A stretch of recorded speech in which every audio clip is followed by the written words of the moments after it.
replace that lower rear roller. We got the replacement there, and we'll have to see if those bolts come out pretty. We've been praying that they will, so we sprayed them down with PV Blaster and done everything we can. So we're gonna get to getting here. We'll have to loosen the track and do that. You loosen the track right here. This is the track adjuster, so we'll loosen that, send the carriage that way. That will give us some slack in the track. Hopefully we can drop the track down far enough that we can get that roller out and get the new one in. All right, so we loosened up this lock nut, and then we're gonna put a wrench on that and hopefully back it up, and that'll bring, is that the way we want to go? I think that's the way we want to go. We shall see.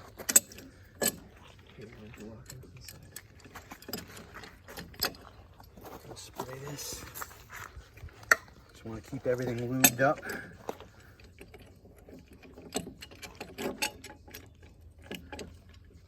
Heavy equipment, big wrenches. Yep, that's gonna move.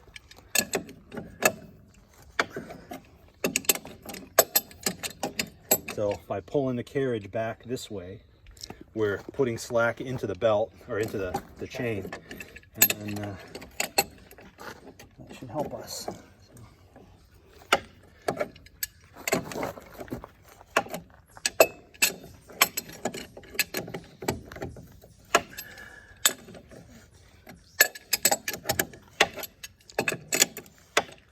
And one of the things that you're supposed to do is every time you run the machine, each of these rollers have grease fittings on them down here. You should grease those every time you run the machine.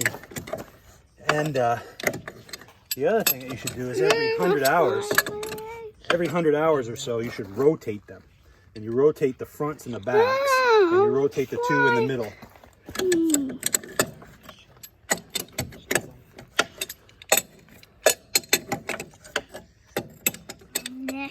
Bug. Alright, how are we looking for slack? Alright, so look at the slack. So let's take a look at the slack here. See, we've got that, so we're gonna need more than that. So in here you can see this is the roller, and it's just toast. So we're gonna take out these 1/2 inch bolts on either side. These are grade 8 1/2 inch by 20 fine thread, and they take a 3/4 inch socket or wrench, and these ones are actually turning, so that's great. I sprayed them down also with PV Blaster, so we'll take those out, and then we'll see if we can get this roller out. So what we use the bottle jack. After we put slack in the track, we use the bottle jack to focus the slack so we could get the roller out. So this is what she looks like. She's basically meatloaf. The bearings just toast in there, and you can see the seals all messed up and everything. So definitely time for a new one. So that's our new one there. This is a heavy duty one, and usually it's common to run a heavy duty one on the rear anyway. So we'll do that. We've got a heavy duty one on the rear of the other side already. All right, we got that in. Now here's the deal.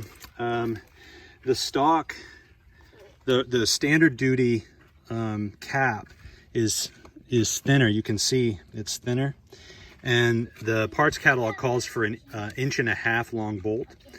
But with this heavy duty cap, what you need is a 2.25 inch bolt. So when you're getting your replacement bolts for this, you don't want to run the 1.5 inches in there, because you'd only be catching about that much thread. You want to get new bolts, so get your 2.25 inch bolts and run them in, and it can help. Let's show them what we did with that. We put this in there to wedge it up, so we could get things lined up, get a bolt in, and then while the bottle jack was still in there. That's right. Yep.